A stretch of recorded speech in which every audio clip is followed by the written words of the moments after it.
welcome to On Trial, starring Mark Radulich, also starring Sean Comer. Hope you're ready, Hollywood, because you're on trial.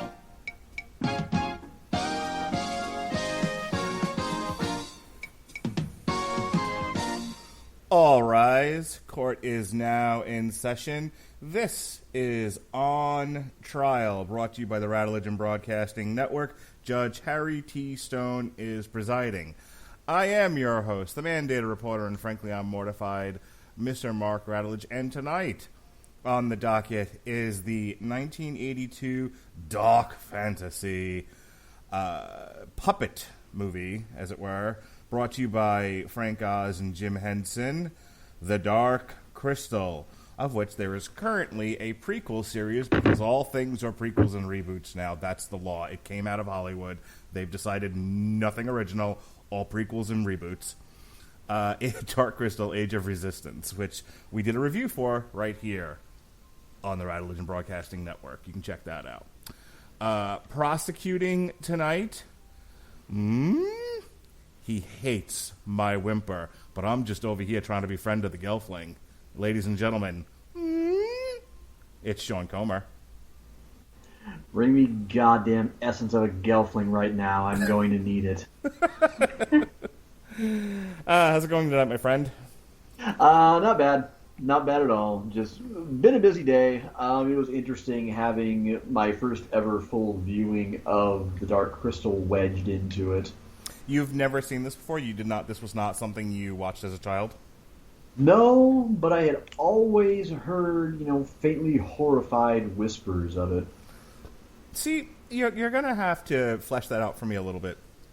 I watched this as a kid, and I have fond memories of the Uru singing their song, and my uncle laughing and going, it's a barbershop quartet.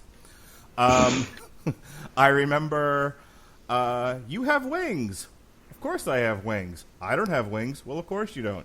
You're a boy. And the entire room just rolling their eyes and sighing.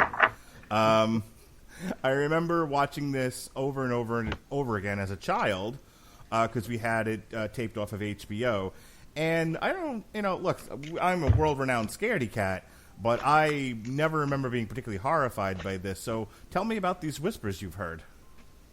Oh, just that it was pretty damn disturbing stuff for a movie supposedly aimed at kids. And as for the song of the Uru, my impression of it was that, this is the vocal manifestation of what a YouTube comment section would sound like if I could hear it, or the Twitch chat during an Overwatch League game. And yeah, as for the whole, you have wings. I don't have wings. I wonder, I just think that was like Jim Henson just trying to just for once wedge in a little bit of cheeky, like, gender or sexual humor in there. Of course it was. I've always kind of assumed that was something of a menstruation joke of some kind. Of course we have wings. You don't have wings. You're a boy, because tampons. But I don't know. That was where my head went with it as an adult. As a child, I never really thought anything of it. But like I said, everybody in the room, every adult that was watching it with me was like, "Oh, for Pete's sake!" And I think, now you can't tell me that at some point in your head you didn't hear your precocious little Miko Hughes just patiently explaining, boys have a penis, girls have a vagina. That's the age difference between us, because Kindergarten Cop did not nearly resonate with me as it did a generation of people ago.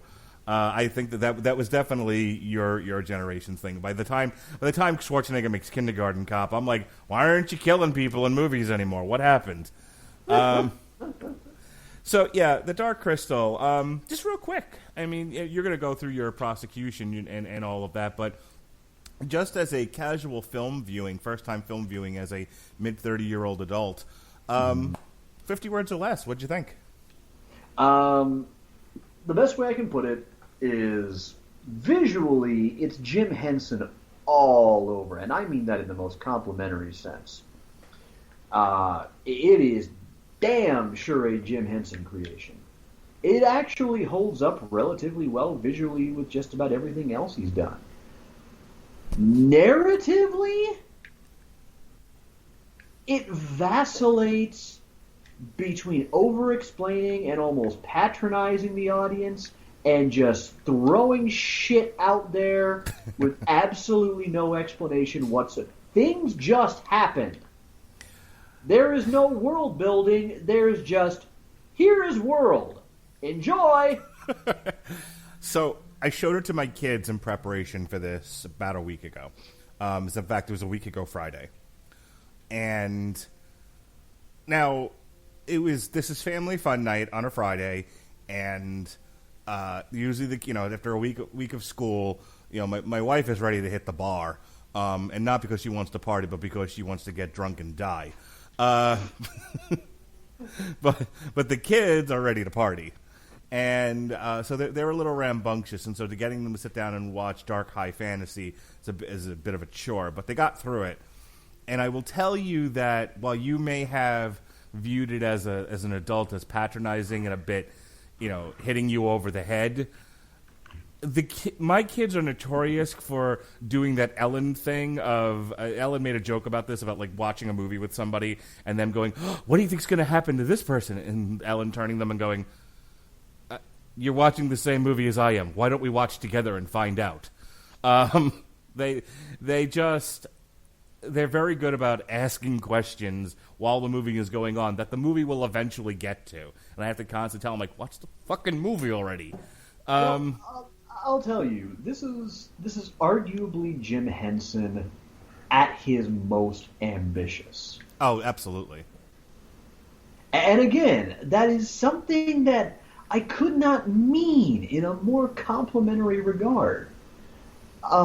This was like a passion project for Jim Henson. Yeah. Exploring what could be done with Muppets when they're not Muppets. Don't get me wrong. You can never convince me that he hated working on the Muppets or on Sesame Street or anything of the kind. No, that would be absolutely fallacious to even try to claim.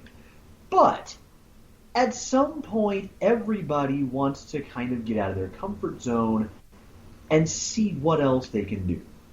That was what this was. He wanted to show that he could do something more than cutesy. Here's what I'll kind of equate it to. This is what the Phantom Menace could have been if George Lucas would have accepted help, and people said no to him. How in the blue fuck do you equate this with the Phantom Menace? Here's how. So I've always kind of joked that the Phantom Menace is basically George Lucas's demo reel for CGI. But essentially the Phantom Menace is his sort of passion project of, hey, all the things I couldn't do with Star Wars in the 70s, I can do everything now. And by the same token, whether he acknowledged this or not, he was in a place where nobody would say no to him. He could just do whatever, and the Phantom Menace is a giant mess. But that's because there was no collaboration, there was no edit. But where I'm getting the equation from is this was him wanting to take a technology and wanting to take his fantasy, merging the two together and putting up his art. Same thing here with the Dark Crystal. This was Jim Henson wanting to see how far could he take puppetry and his fantasy and putting it up there. But the Dark Crystal succeeds because it's a collaboration of artists as opposed to one guy putting up his art and not having someone there to edit him. Do you follow me now? Now, I will say this. I look forward to watching the prequel series because, again, I look forward to seeing this this story told in a way that doesn't entail gratuitous exposition dumping. This is exposition diarrhea. Okay. Is what this is. This is somebody fed the plot Chipotle, and this is just kind of what came out. Well, just to sort of put some exclamation points on these various tangential conversations we're starting and then move this forward. It is a kids movie, and I know you're famous on my network for having said, just because it's a kid movie doesn't mean it has to be stupid. No. And I think it does take a fine quill to get that line between patronizing and appropriate for a child. So the point that I was getting at before was, I think for an adult it tends to be a little over the top, but I think for a kid it's right at the level to where they can understand it and follow what's going on in a strange and wonderful world as dark fantasy. I think if you don't have some of those exposition dumps, you'll lose your child audience, and this again wasn't intended for adults. Well, there's having a few exposition dumps to make sure that, the littles get it. Mm-hmm. But, and then there's this being the Carlos Mencia of fantasy movies. Okay. I'm sure some of this is in your prosecution, so let's put a pin in it. And why don't you tell us about your notes? Okay, well, arguably the most interesting thing about the movie is that it comes from such a pastiche of influences. If you're to look at the visual aspects, you actually have to go clear back to 1975 or 76 or so, when Jim Henson glimpsed a Leonard B. Lubin illustration in a 1975 collected edition of Lewis Carroll's poetry. Specifically, he saw crocodiles just chilling in a palace and wearing a bunch of elaborate robes and jewelries, and you got to think that's where the Skeksis came from. Conceptually, the whole thing goes back to Henson's short-lived The Land of Gorch, which, has no human characters on an entirely alien world. And he kind of combined these ideas into this 25-page short story called The Crystal, which, he banged out while he was snowed in at an airport hotel. And the whole goal of the thing, according to co-director Frank Oz, was that he was trying to harken back to Grimm's fairy tales, because he really didn't want to live in a world where children grew up never being afraid of anything and never having to confront fear. Which I think is curiously thoughtful. It's not the kind of notion that we're sort of familiar with or accustomed to associating with Jim Henson. Initially, world was called Mithra. It's this really chill wooded place with talking mountains, animal plant hybrids, and boulders strolling about. The plot centered on this malevolent race called the Reptus group, which overcame the peaceful Unazi in a coup led by Malcolm the Wise, and the last survivor of the Unazi was Malcolm's son Brian, because that's a very fantasy sounding name, the great Brian. Who had been adopted by the Vada, Mithra's mystical wizards. And elements of that draft made it into the final product. 2 funerals, 3 races, a quest, a female secondary character, a crystal, 2 races reunited during the Great Conjunction. If you don't think I made a Schoolhouse Rock joke during the viewing of this movie.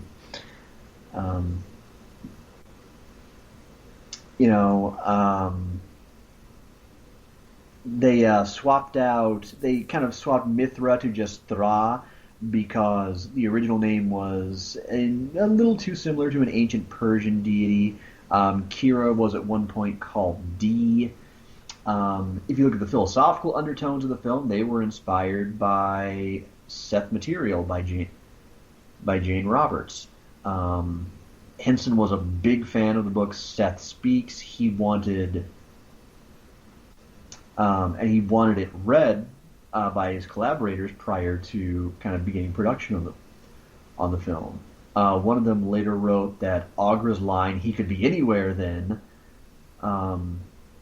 when Jen was told the Master was dead, was basically something that was all... I don't say it was a direct lift from Robert's material, but it kind of couldn't have come about without it. The Bada were renamed the Urs, which Henson would supposedly pronounce with this deep, resonant voice very slowly. I'm guessing the Urs, of course, were the ones that, as I said, long, droning, bellowing. They're the collective voice of YouTube commenters. Or Twitter wrestling fans. Go ahead, take a drink. I'll give you a half second. The spelling was eventually simplified to Uru, and then ultimately renamed the Mystics in the theatrical cut. The word Skeksis was supposed to be plural initially, with Skeksis, I think, being the singular form. That was kind of dropped fairly early on. The constructed language of the Skeksis was sort of based on ancient Egyptian, and with some hints of some Indo-European roots and influences in there as well. That was the initial plan anyway, but test screening audiences found all the closed captioning a bit too distracting. So that kind of idea of kind of having their own language was just dropped entirely. The Podling language is based on Serbo-Croatian dialects. Funny story about that. Audience members fluent in Russian, Polish, and other Slavic languages were able to pick out individual words, but not complete sentences. So it was kind of like how Nadsat, the slang in Anthony Burgess's A Clockwork Orange, is kind of a mashup of Russified English. But yeah, that's kind of the big mashup of all of it. If you want to know roughly how well it did, it hit 858 theaters in North America on December 17th, 1982. Hey, which, by the way, fun fact, 15 days exactly after I was born. I was only 15 days old when this hit theaters. It really kind of mostly missed with audiences for a number of reasons, including, as we pointed out, parents being concerned about the whole thing's surprisingly dark tone, and it being a bit jarring for Jim Henson to be so associated with the family-friendly Muppets. And also, it was competing against two of the most beloved classic films ever made, Tootsie, which came out, I believe, the same weekend, and little movie you might have heard about called Et. You're being funny. I don't know. I've never heard of it. I mean, is it supposed to be like Mac and Me? I feel like the word "et" is an abbreviation of sorts. That's the joke. Oh, you're a crazy guy. You got me. Put the cuffs on. So, I mean, all things considered, I mean, let me kind of look back in my notes here. On a budget of $25 million, it grossed a combined $41.4 million when all was said and done. So it managed to turn a profit, albeit not a spectacular one. It was 1982's 16th highest grossing film in North America, and it to this day is still one of the highest grossing puppet animated films of all time. particularly because it did so well in the States and not necessarily in the United Kingdom. Um, in later years, it's become a bit of a cult favorite of fantasy fans and Jim Henson aficionados. Uh, Surprisingly, it's boasting a solid 78% approval rating on Rotten Tomatoes.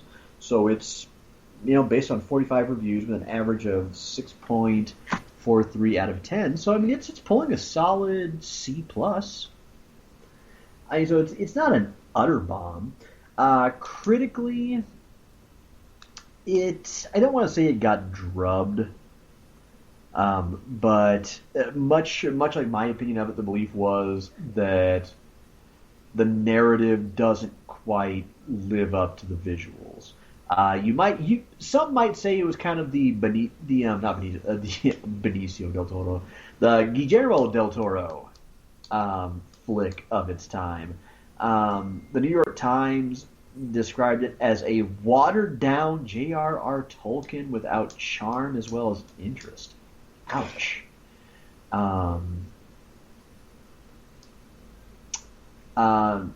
Whereas on the other hand, Kevin Thomas of the Los Angeles Times absolutely loved it. He declared, and I quote, "Unlike many screen fantasies, The Dark Crystal casts its spell from its very first frames and proceeds so briskly that it's over before you realize it. You're left with the feeling that you have just awakened from a dream."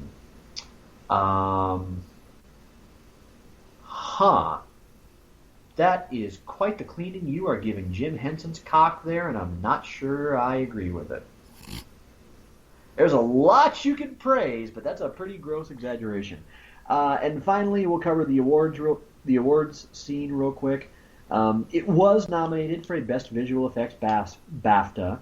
It won a Saturn Award for Best Fantasy Film. It was nominated for Best Special Effects at the Saturns. It took grand prize at the Avoriaz Fantastic Film Festival and was nominated at the Hugo Awards for Best Dramatic Presentation. So, I don't know. While I debate how fondly it should be remembered, I can't deny that it had an influence on some people, and it was apparently thought highly enough that it merited a full Netflix prequel series. So, I don't know. What do you say you run this,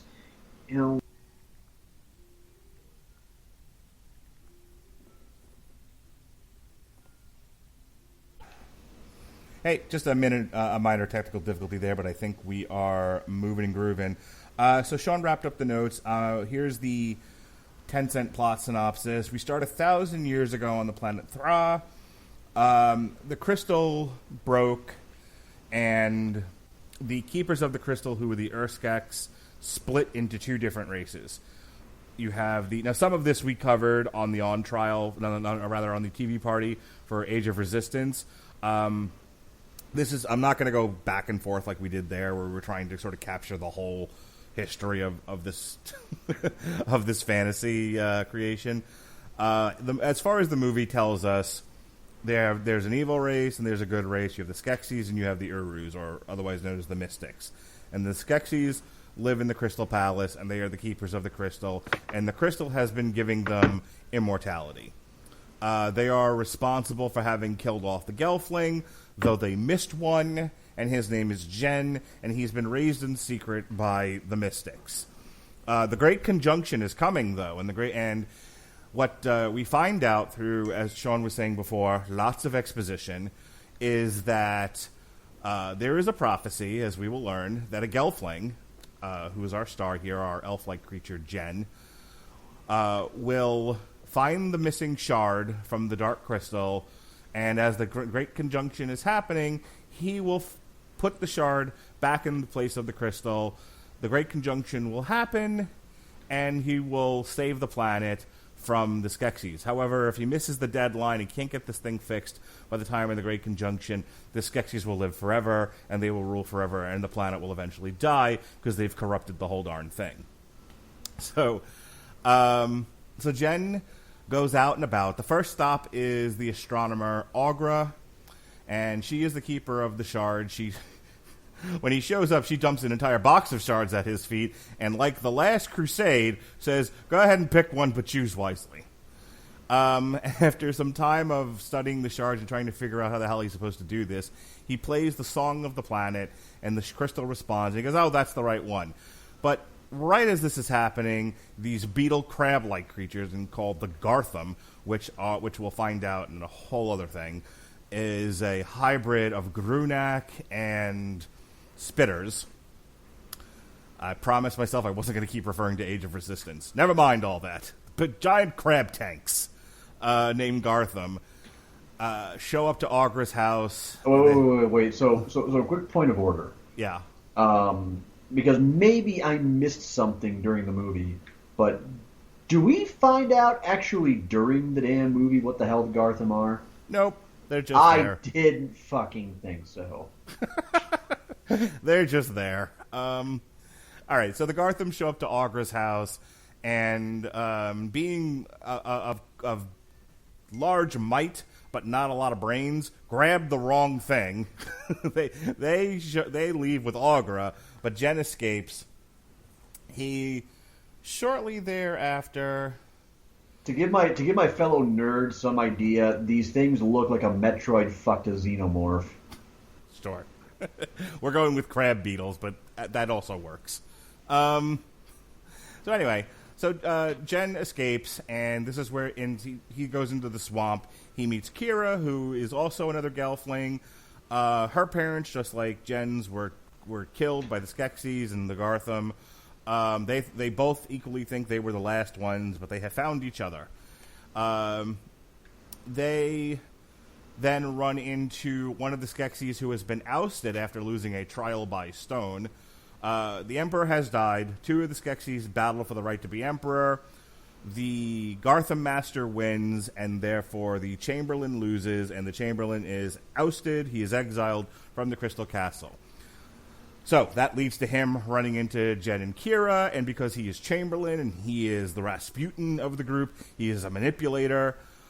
He tries to use his great charm and wit to win the trust of our Gelflings, except that he looks like a turkey vulture possessed by Satan, so they go, maybe you're not to be trusted, and run like hell.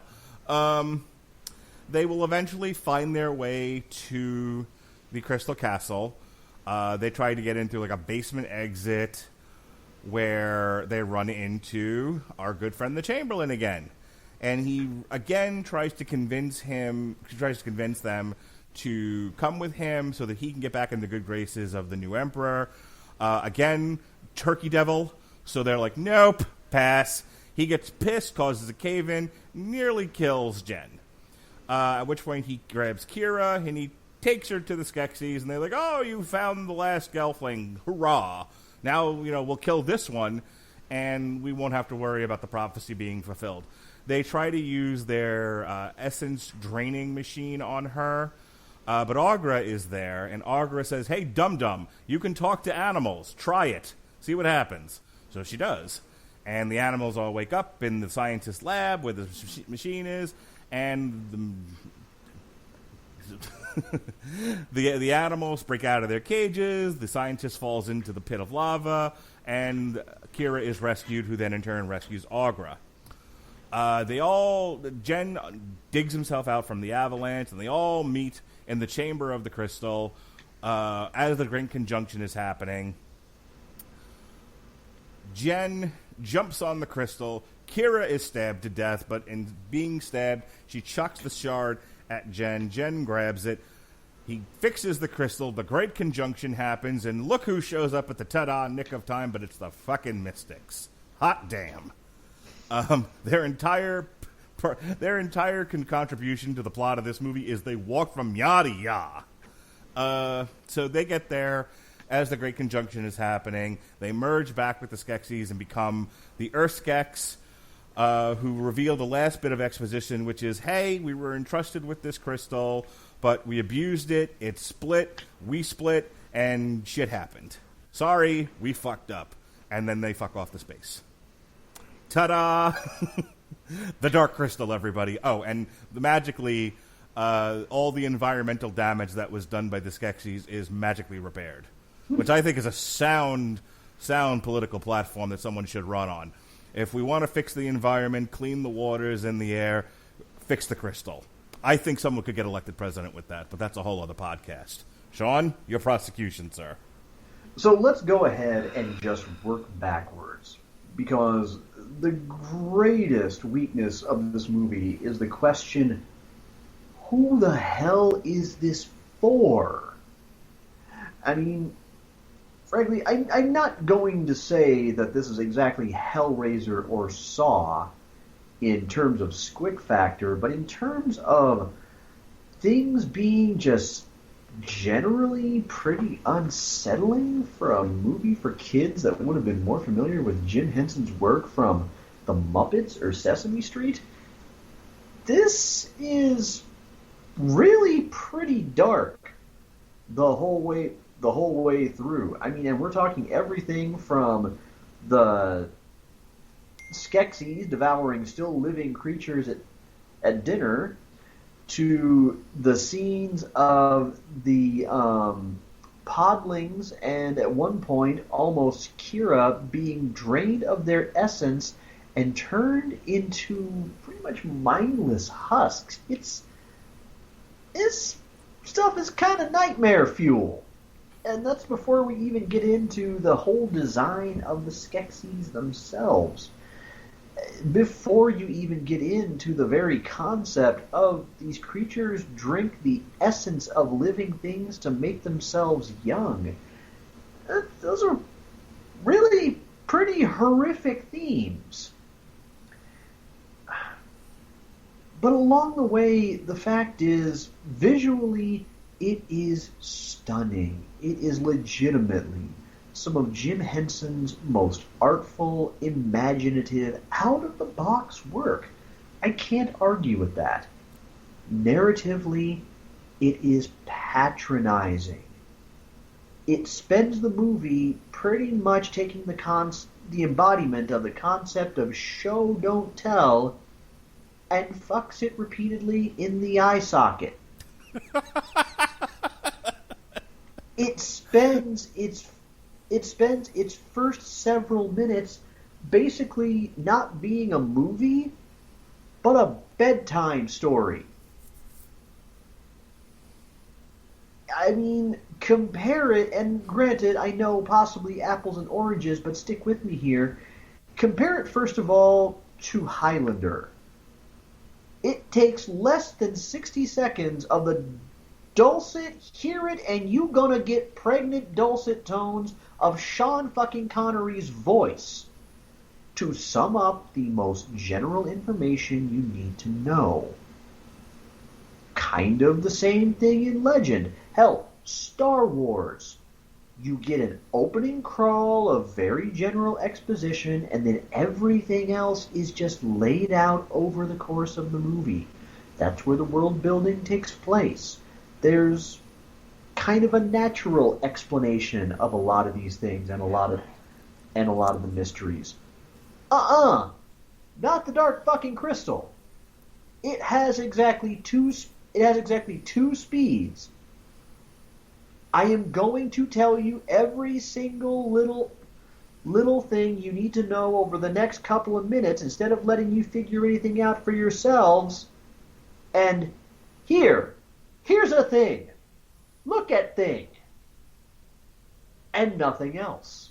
No telling you what thing is. No telling you why thing is. No telling what thing do. Just here. Thing. What we have here is exposition in place of character development. That's where this suffers most, and unfortunately the greatest tragedy is because of that, we're not given a reason to give a flying fuck about what happens to any of these things. What happens to any of these characters. We're not given a reason to care. We're just kind of told why they exist. They're largely devoid of any personality.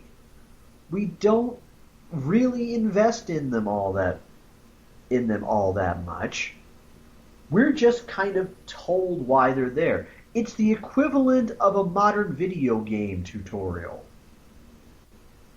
You know, my fellow gamers out there, if you ever played anything back in the nascent days of the NES, you weren't necessarily told how things work. You were kind of allowed to figure out for yourself. Latter day, you can kind of say the same thing about a lot of other games, like Silent Hill, Resident Evil. Best example is arguably the Soulsborne games, you know, the 3 Dark Souls games and Bloodborne. This is hand-holding. You know, this is the hand-holding of a helicopter parent. You know, this is pretty much the narrative equivalent to Eddie Kaspbrak's mom in It.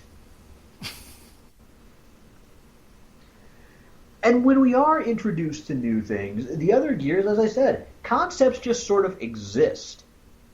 You know, there's nothing to drive home why they're important. Just the characters know what they are. They fucking sure ain't gonna tell us. It is so bizarre to actually go through a movie knowing less than the characters do. To just kind of no, and there are extremes, and then there's kind of the happy medium. You know, there's watching Lord of the Rings, you're watching the Fellowship of the Rings. You get the prologue, you get the ring explained, and as you go along through the actions of characters, their reactions, and their dialogue, you learn more about Middle-earth. You don't learn anything.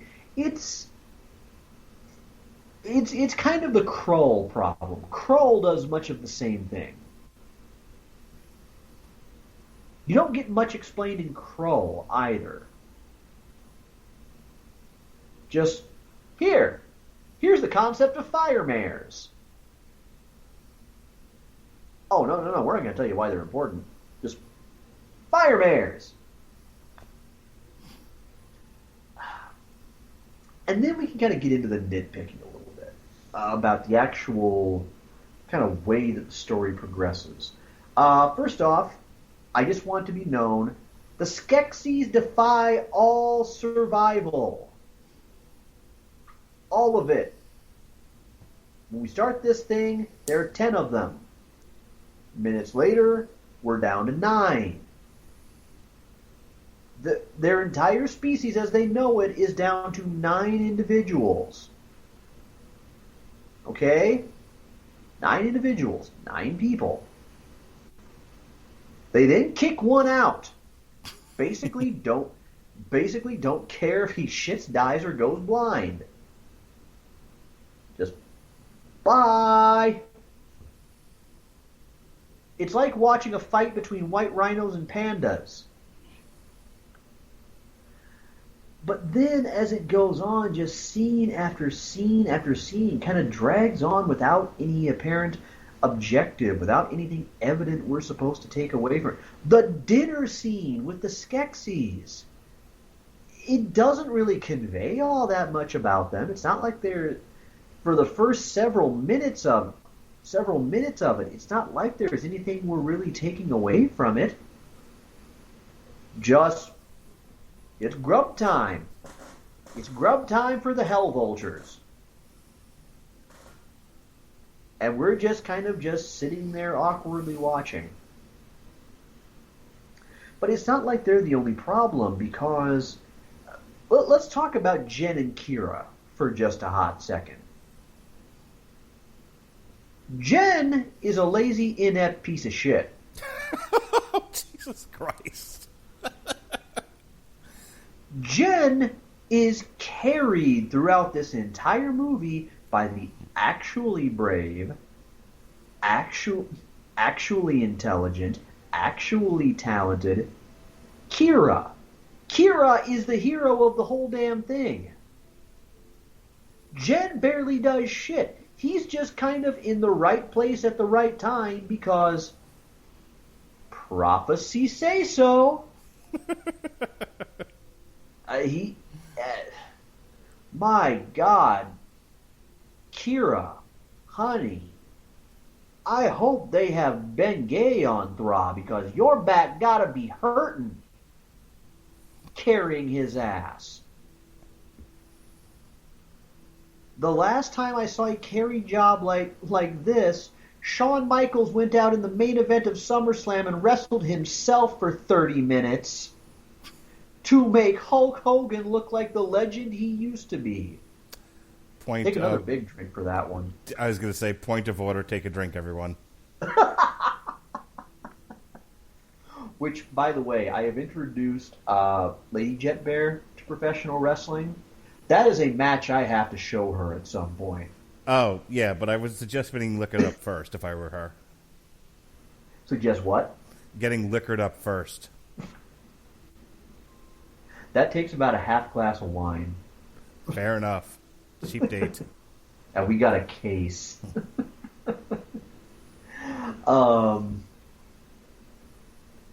So, basically, you could almost make the argument that Jen is a little bit of a Gary Stu.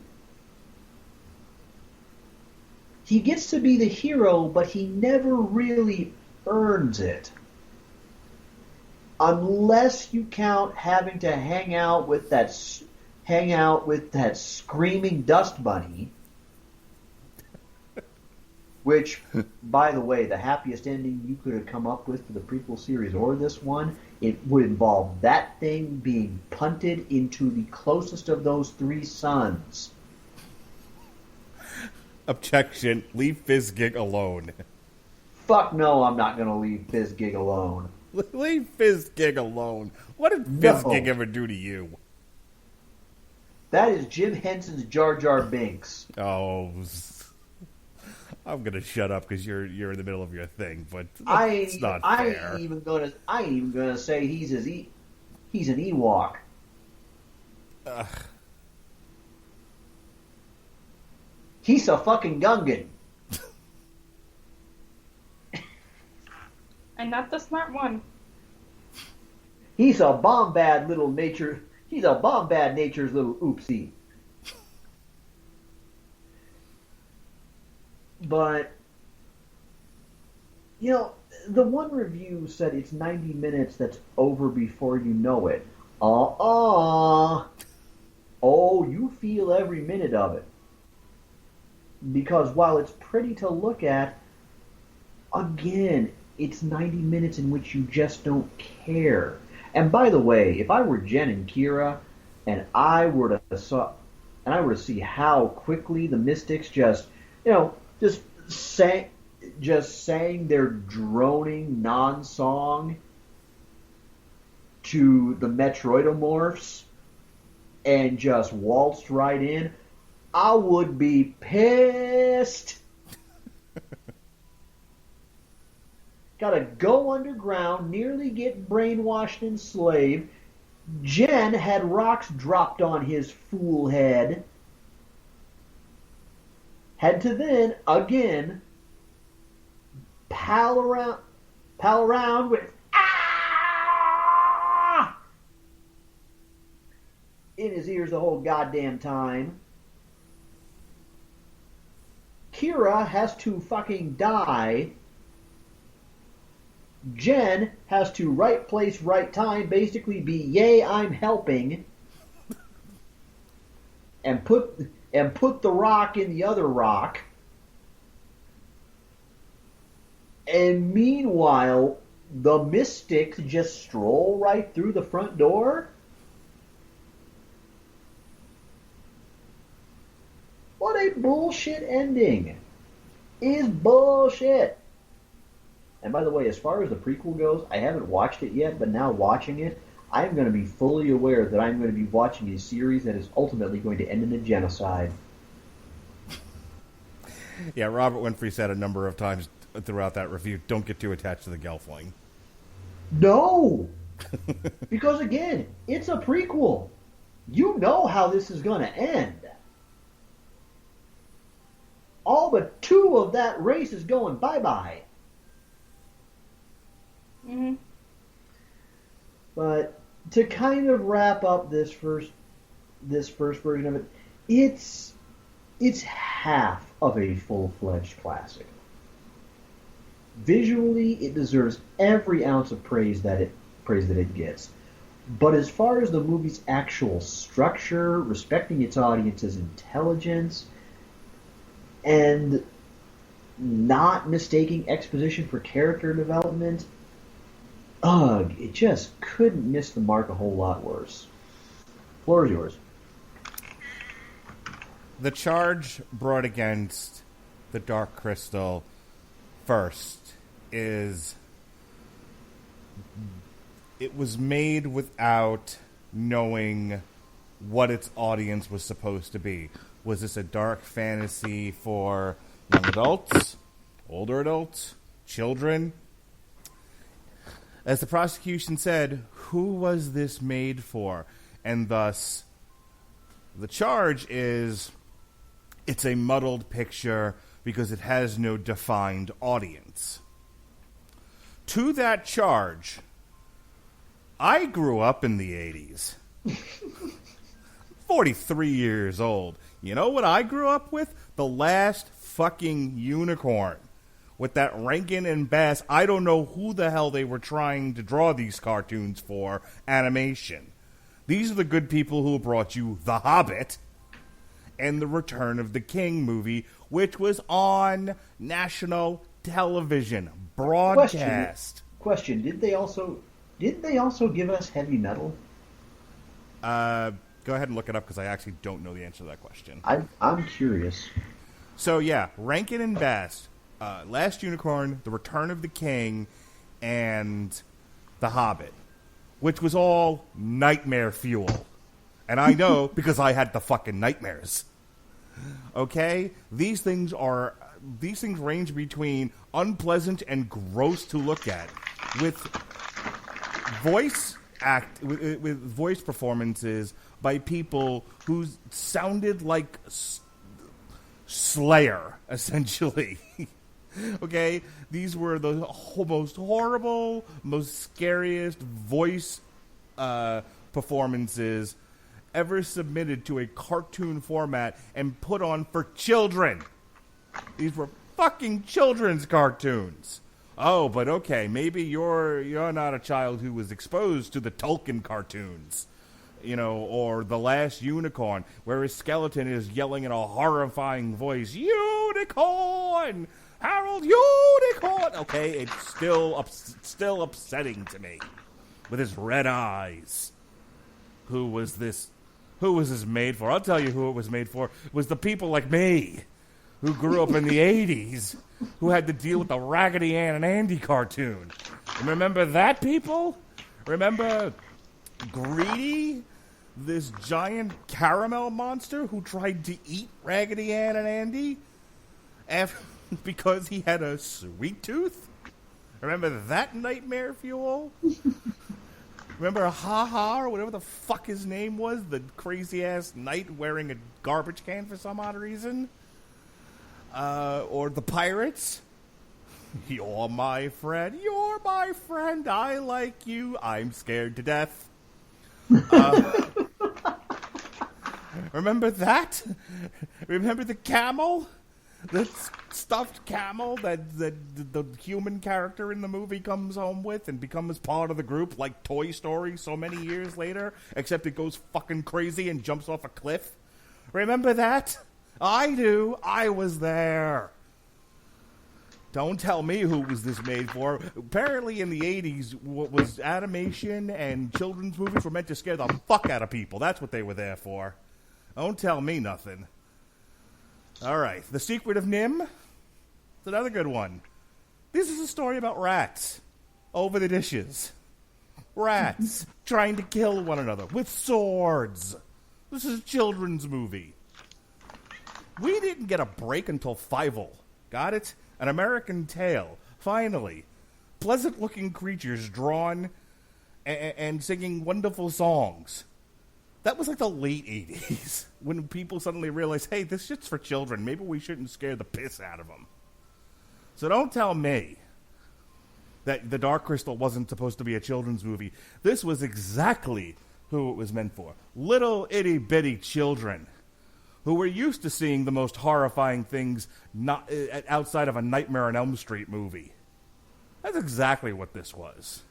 The Skeksis look scary as shit and horrifying and cackle and are just nightmare fuel. That's right alongside everything else I saw as a kid growing up in the 80s. So you could throw that charge right out. The Dark Crystal, alongside Labyrinth, okay? Is there anything scarier as a child than David Bowie's cock coming at you in tight pants? I think not. Objection. You leave David Bowie's dork out of this. I will not. I had to put up with screaming... Yes, definite objection over here. You keep out of this. Wait. Hun, are you objecting to me telling him not to talk about David Bowie's dick, or telling him indeed to not talk about David Bowie's dick? Which one? Well, he's not as big as he looks. Terrific. We are not going into that on this podcast. Sidebars down David Bowie's pants aside. Okay, I as a child had to sit through Skeksis, Rankin and Bass animation, scary shit in a Raggedy Ann movie, and David Bowie's dick. Okay, it's fine. It's all fine. We all got through it. You sit through David Bowie's dick. We all did. We're all sat in chairs and made to watch in the whole marathon of it. That's debatable. Anyway. I want you to imagine if that ever gets a 3D re-release. Ugh, it's a dick right in your eye. Everyone's getting pirate eye.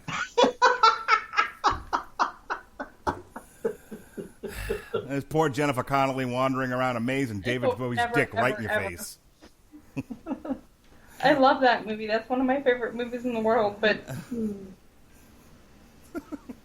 So, let's just throw the first charge out of it wasn't meant for children. It most certainly was, and it was appropriate for children in that age where we weren't such mamby-pambies about things, and we showed kids relatively scary stuff. It was fine. Most of us grew up to be, productive members of society. I don't know what happened after that. All right.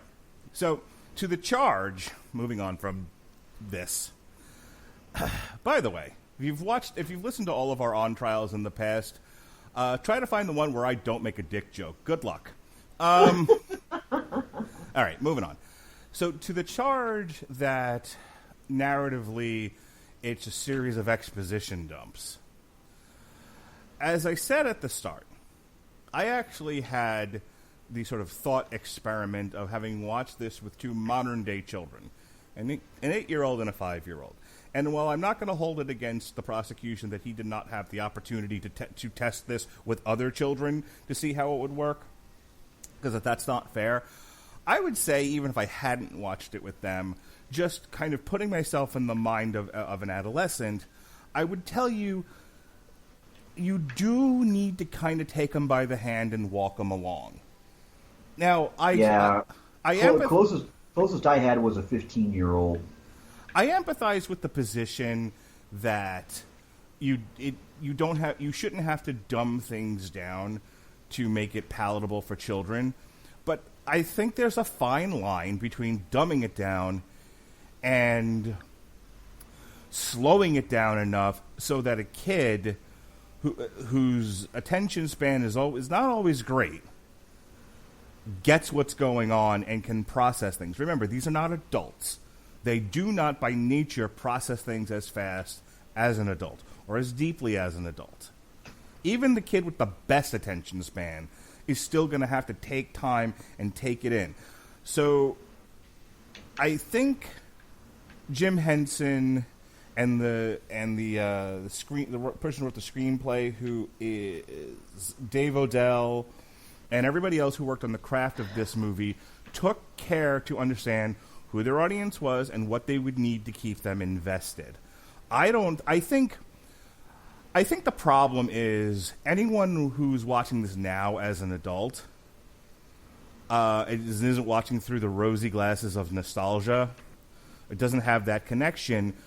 It's easier to pick out some of the craft issues with the movie. And I respect that.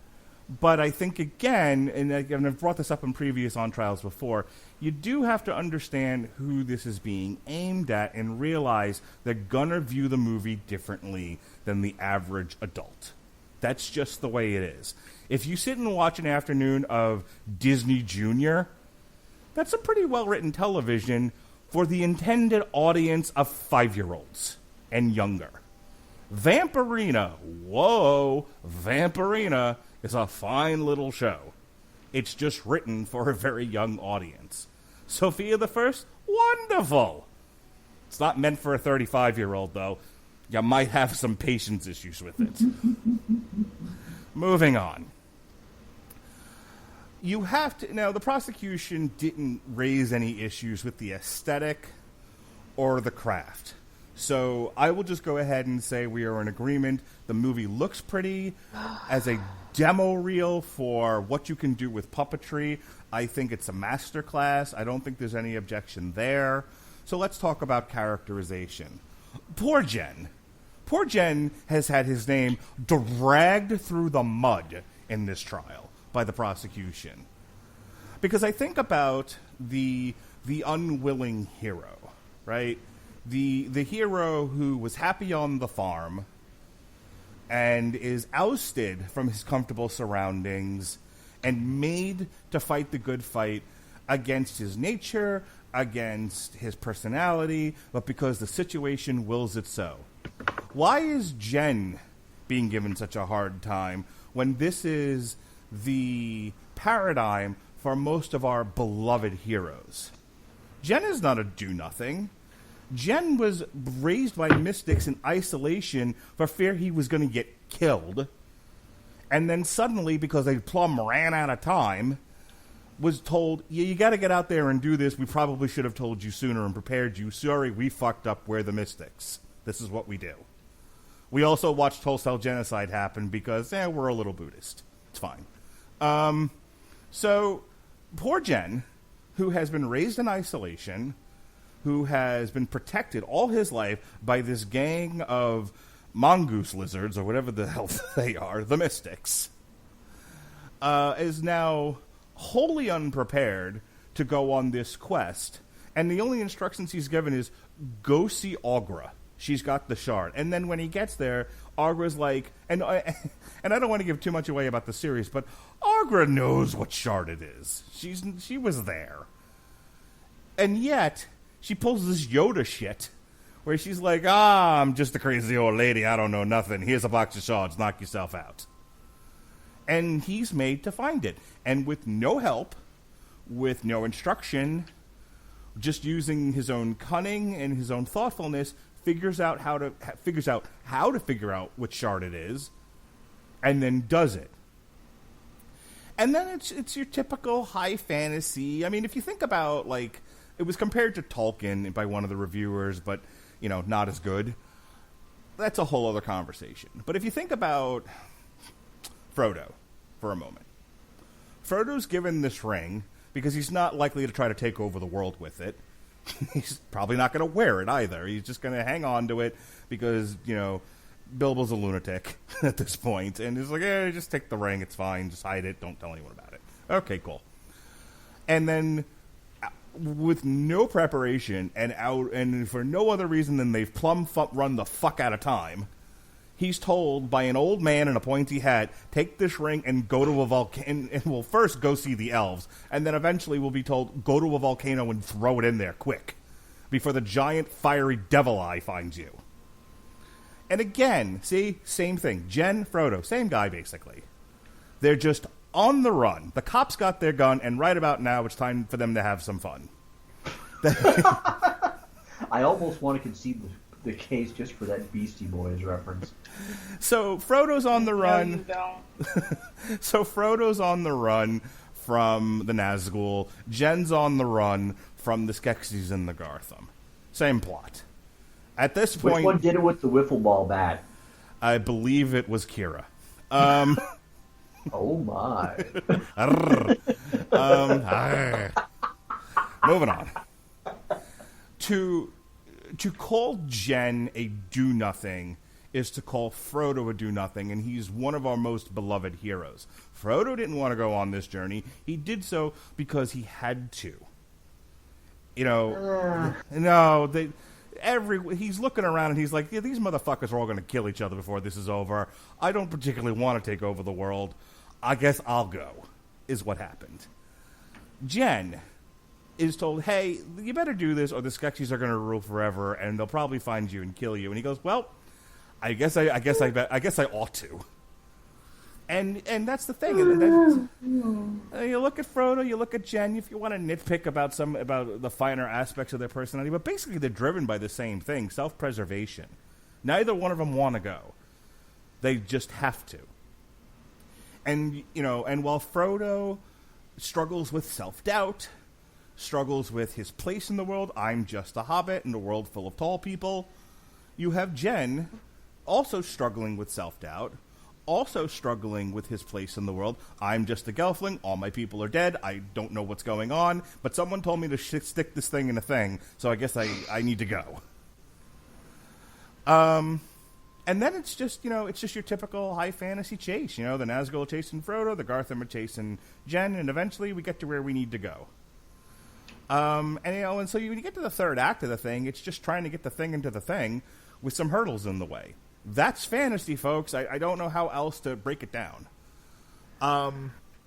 Jen is a perfectly adequate, enjoyable, charismatic, to a degree, resistant hero. Forced into circumstances beyond his control and a world much bigger than he is. Fantasy, ladies and gentlemen. It's like lesson 1 here. I will end by saying this. The Dark Crystal is a perfectly nice, perfectly lovely, dark fantasy children's film. If you're struggling with it, feel like because you're taking your adult stuff to the movie instead of accepting it for what it is and enjoying it at the level that it was made at. I believe, and this is why I'm going to go back to what I said at the intro of this podcast. The Dark Crystal succeeds where the Phantom Menace fails. The Dark Crystal is a collaboration among a bunch of artists with one, trying to create one person's vision. There are people in the room saying no when they have to in order to create the best picture possible for the intended audience, as opposed to the Phantom Menace, which was one person in the room creating a passion project with nobody brave enough to tell him no, and him creating this giant mess because the man needs editing. And we have said that about George Lucas a zillion times. The defense rests. I really don't have just a whole lot to add, except that I will say this. I disagree strongly with comparing Jen to Frodo and Luke Skywalker, because those two proved to be pretty damn capable ultimately. And in fact, probably were all along. Again, right to the very end, Jen is just the guy who was in the place at the right time with the thing. Hang on. I'll give you Luke Skywalker. He eventually will shoot some stormtroopers, and he has the fun idea to walk around the Death Star in the stormtrooper outfit. What does Frodo actually do? Not the Sam stuff, because it's Sam who ultimately gets Frodo out of a lot of the jams that he's in, and in a few cases, Gollum. What does Frodo actually do beyond carrying the burden of the magic hate ring? I would say that actually counts for a lot, is his just having the will to not succumb to it, to keep going. Okay. And so if you want to judge it on gradients, Frodo is maybe a better version of this type of hero than Jen. But again, levels? You could almost make the argument that Jen is Morty to Kira's Rick. Okay, then. He's just, and as long as we're referencing animated series, what the heck? We'll go with the kid from BoJack Horseman, the one voiced by Aaron Paul, who just say, "Yay, I'm helping." All right, let me ask you a pointed question.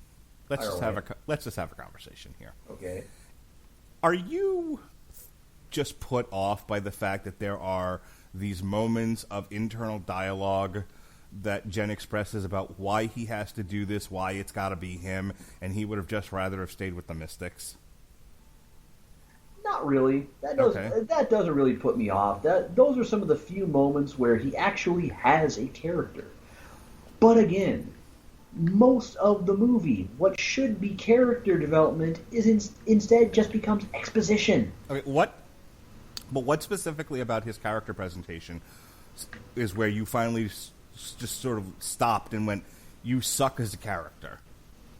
Just the fact that generally half the time in the movie he spends just kind of fumbling about, and it's Kira who actually ultimately has the solution, who has the level head. You know what? Okay, fine. I'll throw an even better one out here, and I'm preparing for the look that Lady Jet Bear just might shoot me sitting next to me. Jen is a half-assed Harry Potter. Kira is Hermione. But we love Harry. We love Harry, but you know what? As has been pointed out by a lot of Potterheads a whole lot more astute than me, Hermione does most of the work just keeping Harry and Ron from getting their dumb asses killed. Well, isn't that just the world we live in? Well, isn't that just the world we live in, where we love the guy, but it's the girl that does all the work? See, this all fits. Yeah. Case dismissed. I win another one.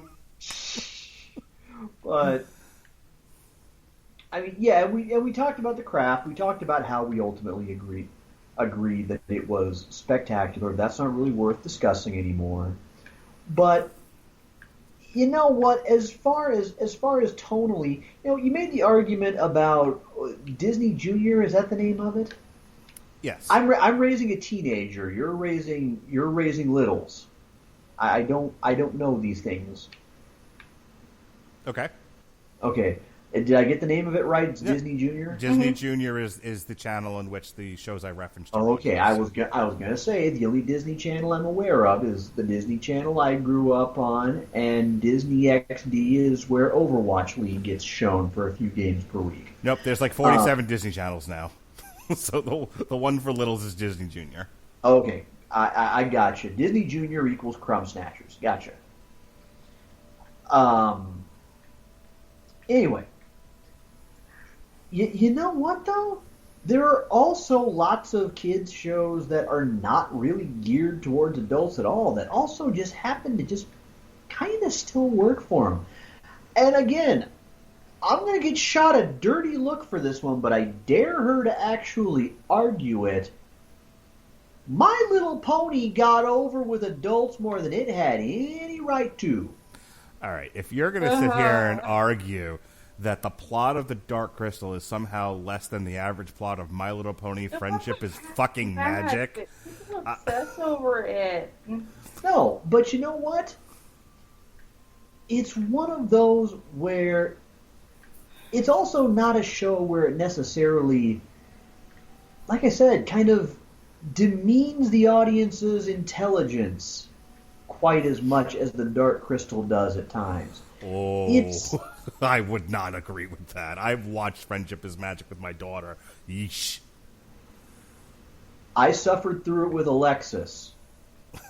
Believe me, I know that of which I speak too. Okay, if you're somehow, for you, Friendship is Magic is like the Downton Abbey of cartoons. That's fine. I didn't compare it to Downton Abbey. But I'm saying it holds to my point that The Dark Crystal did not need to basically set everything up, like every single little thing had to be explained. Again, it's the Carlos Mencia of fantasy movies. Okay. Except then it tries to it's like it overcorrects and then tries to introduce some concepts figuring, oh, well, audience will figure it out. No, and even in those cases, it wasn't necessarily even that we were confused. It's just that you didn't give us a reason to care. You didn't give us a reason to give a shit about what some of this stuff is. It's just kind of the Gartham. I'm glad we get some explanation in the prequel series, because I wanted to know, what are these things? Why do they serve the Skeksis? Why do they look like a Metroid made humpity bumpity with a xenomorph? Are there Metroids and xenomorphs in this universe? In the Peter Jackson Lord of the Rings movies, was there a great deal of explanation as to why the Nazgul were what they were? I mean, as a matter of fact, there was explanation. Okay, the whole beginning was explained. Yeah, okay. In about a 45-minute session at the beginning of the Fellowship of the Ring, you get the entire history of Middle Earth up until the point that we're starting. And that was still more explanation than we got for some stuff in the Dark Crystal. Well, see, I feel like you're asking for two diametric things here. It's like you're saying there's not enough exposition in some cases, and then like overboard exposition in other. And I'm like, nah. I respectfully disagree. I feel like there were certain things where there was enough inference there where you just like, they're bad, it's fine, and then other things that dealt with a degree of world building and quest explaining, so as to get the audience on board with the story they're telling. See, it's like it tried world building, but just did it really badly. And here's why I keep thinking George Lucas and Star Wars, because George Lucas had this whole like crazy world thought up in his head, and which apparently is a very common thing among artists in the 70s, as it was flowing freely. And people just had wild and crazy imaginations. And by it, we're going to assume you mean the cocaine. Yeah, cocaine, acid, the whole 9 yards there. But my point, without making too many more jokes about it, is that I think, like, if you've ever sat down and, like, been with a buddy and be like, I have this really cool thing, and then you start to explain it, and it's just all over the place, and it's super creative, but it's really complex, and like you tell like the more you talk about it, the more you're like losing people. And I think that's what happens with guys like Jim Henson and George Lucas and Steven Spielberg. Forget the with a buddy. I've had to sit and explain my vague idea for a Fallout, BioShock, Mass Effect crossover fanfic to people. Hey, by the way, guys, on the bingo card, there you go. Mark that one off. There you go. That counts as a Mass Effect reference. So if you think about all these like really great creative people who have these wide, expansive imaginations, and then the problem that George Lucas ran into, and that many of them run into, is the worlds that they've concocted. Tolkien, another really good example of this. The world that they've created is way too big for the medium in which they are trying to craft a marketable story. And so they got to whittle things down. What do I need? What don't I need? What can just be inferred? Some are more successful at it than others. If George Lucas had his way, do you know how different the Star Wars movie would have been? First of all, even the picture that was shot was different by the time they were done editing it than what was actually intended. Saved in editing is the phrase that always gets bandied about. But there's this happens a lot where you kind of just Patton Oswalt kind of made a joke about it, where you just storytellers just shoot footage after footage after footage after footage, and then an editor comes in and was like, "Let me see if I can make a movie out of this nonsense that you shot." So Rambo Part 5, as we're recording this, comes out tomorrow. And if you know the story of First Blood was an entirely different intended picture than what finally showed up in the movies. I remember. So, for the audience listening, I think, Jim Henson, and, if you're not satisfied with the narrative of this one, that's fine. Certainly Sean's got his issues with it. So let's use the word not, let's say you're not satisfied with his narrative. Jim Henson, let's say, struggled, and this team of artists struggled with trying to figure out how to take his vision and turn it into a marketable, palatable, easily digestible story by the way, intended for 12 and under. It's not as easy as it sounds. So I think I tend to, with rose-colored nostalgia glasses and a connection to it as a child, admittedly, tend to be more forgiving of it than if I had seen it as, you know, a 43-year-old adult and never having seen it before. Well, I mean, and my case is basically wrapped up. So at this point, let's just devolve this down to just talking. This is one of the times when I'm not really doing shtick. Most of my opinions of the movie are pretty genuine. Mm-hmm. I loved looking at it. I was taken aback by just how gorgeous this thing was. Yeah, it's pretty. Yeah, and I'm not going to lie, I'm genuinely excited to watch the prequel series because I get the feeling it's going to make a fuck ton more sense than the actual movie did. On the subject of taking an artist's vision of a universe and trying to figure out the best medium, yeah, the bingeable 10-episode Netflix series seems to be the best motif for doing this thing because they really did a great job of fleshing this world out and letting things breathe and take time. And I think that's probably the big problem with The Dark Crystal is it's too much for a 90-minute kids picture. Oh, definitely. Yeah, I mean, my thought was this would have made like a great anime or graphic novel. There actually are Dark Crystal graphic novels and YA books. Oh, really? Yep. Found that out after the fact and after I'd already solidified Onslaught month for the month of September. So, hey, when Age of Resistance Season 2 comes out, guess what we're doing on source material? But no, I mean, I get why this is so beloved. I do. It's just that, can I call it a patently good movie? It's the foundation of one, but, you know, it's kind of a shame that so much had to be done with so much really brilliant world building that Jim did. It's hard, you know. If me and you, Sean, decide that we want to produce a fantasy story, you know, you sit down and you start to knit together the rules of the universe. And then who lives in this universe? Well, where do they live in this universe? And how does this world work and all of that? And there's so much that you have to put into creatively before you even get to a narrative. And I think it is a struggle. I think it's an ongoing wrestling match between artists and, you know, the people who are professionals at creating palatable, digestible material to figure out how you get from that process to something you can show an audience. Well, and I mean, I'll be even more fair here with an example. And in fact, here's another one for the bingo cards, kids. The original Mass Effect trilogy has got actually some of the most absurdly, beautifully deep lore you have ever seen, and so much detail to the races, the planets, the historical events, the different factions that are at war with each other. Here's the kicker. A lot of even the weapons have and the weapons manufacturers have their own lore. Here's the kicker, though.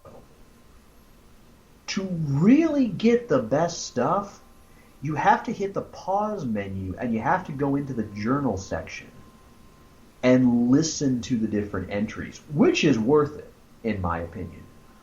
But I have to remind myself sometimes, this is being done in an era when you can do that. When the Matrix sequels did get a mid-quel video game and a whole bunch of animated shorts to flesh out all the stuff that didn't make it into Reloaded and Revolutions.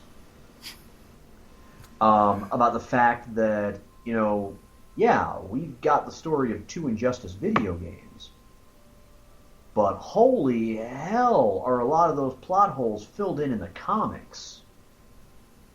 Same thing goes for Mortal Kombat. If you play Mortal Kombat 10, one of the most interesting stories they tease is the Outworld Civil War. You want to know more about it? You gotta pick up the comics. This was a time when they had the movie, and that was about it. Yeah. That was all you had. There were no tie-in TV shows. Sometimes, in some cases, you got tie-in comics that would expand on the story. And this was, I believe, when the Star Wars EU was a thing. And by the way, it's funny 82? you mentioned the whole... Huh? This movie comes out in 82, which I'm a little when confused. when did Splinter of the Mind's Eye come out? Because that was where the EU began. Oh, see, when I think of the EU, I think of the Thrawn trilogy and everything that came after. So no, the EU proper started with the Splinter of the Mind's Eye. Okay, well, that's close. That's close to when the movies come out. Let's check this. Splinter of the Mind's Eye. Didn't even have to type the entire thing into Google. That came out in 1977. But that's the exception, not the rule. And by the way, little side note, you mentioned George Lucas. There's also always the debate about, did he intend the whole implied initial incest thing between Luke and Leia? Of course he didn't. This man's so full of shit, it's coming out of his ears. Yeah, he himself has kind of gone back and forth between no, I didn't plan that far in advance, and kind of hinting at, yeah, I knew exactly what I was doing. If you want to know what he really intended, read the, I was going to say it's Dark Horse who put it out. We did a source material on it. They did a comic book for George Lucas's original Star Wars script. And there's dudes punching girls in the face, and there's a lot of world building and confusion, and Chewbacca's not really Chewbacca. It's just a thing. Yeah, you can see where George Lucas, what he really intended by reading this comic. Then there's him deciding that the genre of music that the Cantina band played was called jizz. That's my favorite part of Star Wars. But you heard it here first. Well, first of all, I've always said what's him some jizz. You know what, I've always said Star Wars needed more of David Bowie's cock. I think we're done. You're both 13-year-olds. Hi-oh! All right. Well, this has been a fun discussion. We haven't really had one of these in a while where we've made our cases. Let's just have fun and talk. So just often, this is fun. Yeah. All right. What do you got going on these days, Sean? All right. First off, coming out tomorrow at noon. After a couple of days of having to juggle my schedule, I have the first blog on the relaunched comercodex.wordpress.com. It is going to be a catch-all blog for all of the stuff that I get tired of kind of shotgunning onto Twitter, knowing that for anything I decide to run off at the mouth about, there's going to be at least 3/4 of my following that either has no idea what I'm talking about or just doesn't care. Hey, speaking of which, one of the inspirations for this is my constant streaming. I am going to be running on a newly adjusted schedule starting this Monday over at twitch.tv/comercodex. That's COMERCODEX. Mondays are going to be known as Murder Mondays, where we are going to be playing a few hours of Dead by Daylight, probably followed by a few hours of whatever the hell Sean feels like playing. Tuesday, Wednesday, and Thursday, since I am currently training to try out for an organized Overwatch team sometime in early 2020, I'm going to be playing probably anywhere from 3 to 4 hours of competitive Overwatch. And we've decided that starting next week, Friday, Saturday, and Sunday are going to be dedicated to either A, single-player games, or B, wildcard stuff from my library that I've just been dying to get to for a while just to kind of cleanse my palate. Again, that kicks off at 9 p.m. Central Time and usually culminates anywhere between about midnight and 1 a.m. or so, or just whenever my eyes start watering. Either or. One of my favorite reasons to promote my stream, though, is the fact that I really encourage followers to donate to my fundraising campaign for the Rape, Abuse, and Incest National Network. that is a cause that has become extremely close to mine and my family's heart. I always tell people, if you want to send bits, donate, subscribe, hey, bless you, I appreciate the support, but please, whatever you're going to donate, especially since, cheap plug, this is September, and through the end of the month, Tier 1 $5 subs are half off, only $2.50 for the first month. Whatever you're going to chip in, please also kick whatever you can afford over to a worthy cause that I hope one day has no reason to exist any longer. Very good. All right, so this has been Onslaught Month all month long here in the month of September. First 3 volumes have already dropped. This coming Monday drops Volume 4, the conclusion to the epic Marvel series Onslaught, which launched Heroes Reborn, which we'll talk about next year. Additionally, we've got TV parties for the Dark Crystal Age of Resistance, and myself and Chris Bailey did a TV party for Clash of the Champions. If you haven't heard me just go all out, I don't give a shit, give this one a listen. I have some choice words about the New Day and what should happen to Roman Reigns when he cocks his hand. Again, 3 words: David Bowie's penis. Listen, you'll understand.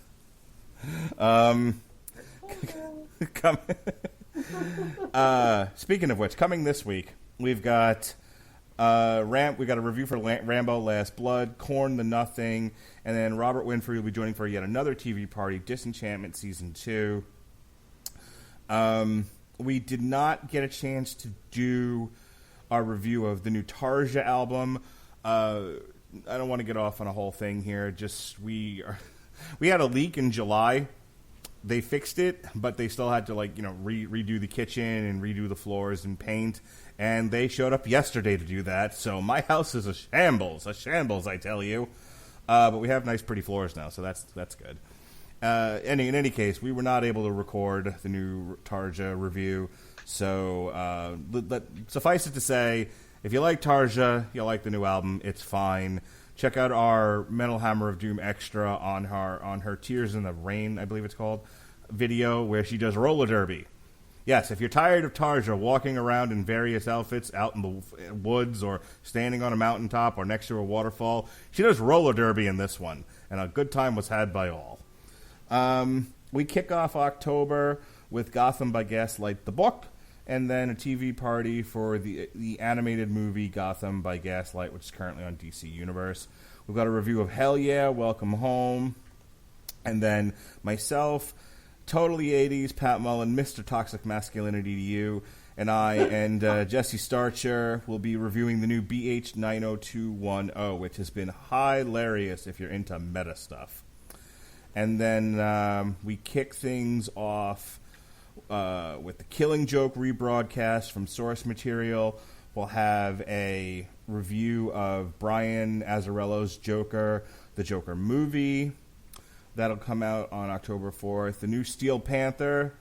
Love Steel Panther. Hot damn. We'll have a review of Hell in the Cell. And because I twisted Jesse's arm into submission, we'll be reviewing the show Pennyworth, Season 1, on Thursday, October 10th. That's enough plugs for now, because if I go any further, I'm going to curse myself and we'll have to cancel half the shows. Because that's what happens. I plug a show, we don't end up doing it. That's how this goes. So you plug a show and Podcoin goes tits up. Yeah, I had to break up with Podcoin. Before it broke up with me. It signaled that it was coming to an end, and I immediately deleted all the things I downloaded, and then deleted the app, and then I cried and ate ice cream in a corner. I gotta tell you, I'm a little bit heartbroken about that. I'm sorry that they couldn't keep it going, because I genuinely love that whole concept. Yeah, look, I don't sell dick pills. I don't sell meals in boxes that they mail from you for some fucked off place. I sold Podcoin on this network. You know how heartbroken I am that it's gone now? It's the one product I believed in. Yeah, it's always easier to sell something when you actually legitimately believe in it. Yep. I don't know. Maybe I'll write to Conrad. I'm like, how do I get in on some of that Blue Chew money? Dick pills for everybody. All right. I'm sure everyone's tired of me saying dick, so so for Sean Comer, our next, before I go, I will say our next on trial will be October 17th. We'll be looking at the Keanu Reeves Constantine movie, because we're dedicating an entire month to Constantine here in the month of October. And then on Halloween night, we will be doing an on trial for the original From Dusk Till Dawn. What do you think about that, Sean? That's Halloween night? Yep. Oh, cool. So we'll figure out who. I think you're prosecuting Constantine. I'll be defending, so we'll probably swap for From Dusk Till Dawn, which makes sense. Oh, From Dusk Till Dawn. Sorry. I have it the other way around. I'm prosecuting, you're defending Constantine, so if I'm prosecuting Constantine, I'll be defending From Dusk Till Dawn. I have to prosecute but Salma Hayek has a snake. And huge boobies. So what's your point? Do you want to prosecute? It's a snake and boobs. It is a snake. I have to and prosecute that. I will. Yeah, I will prosecute I can both. prosecute that. You know good and well you don't want to prosecute that. No. I could, though. Sean, You could, but honey, you and I both know you don't want to prosecute that. Hey, Sean, I will prosecute both. Actually, yes, I do. That design was awful. So Sean will be defending Keanu Reeves' Constantine, and No, I will. I am up for the challenge of prosecuting From Dusk Till Dawn, despite the fact that Lady Jet Bear says that Satanica Pandemonium's costume design was awful. All right, are you sure? I'm typing it into the schedule, so it is written. Yes, sensei of scheduling. You may type that into the schedule. All right. I bite the bullet, and I will prosecute. So you will be defending Constantine, and I will. Yeah, you will be defending Constantine, and then you will be prosecuting From Dusk Till Dawn. Fantastic, Lobster. Yep, I am taking the hard. I am taking the hard road in both of these reviews. Sounds great. All right, folks. For Sean. For Lady Jetbear, who's off there in the in the jury seat, I guess. I don't know. This has been, I forget the names of things. This has been On Trial. Be well, be safe, and behave. Dick.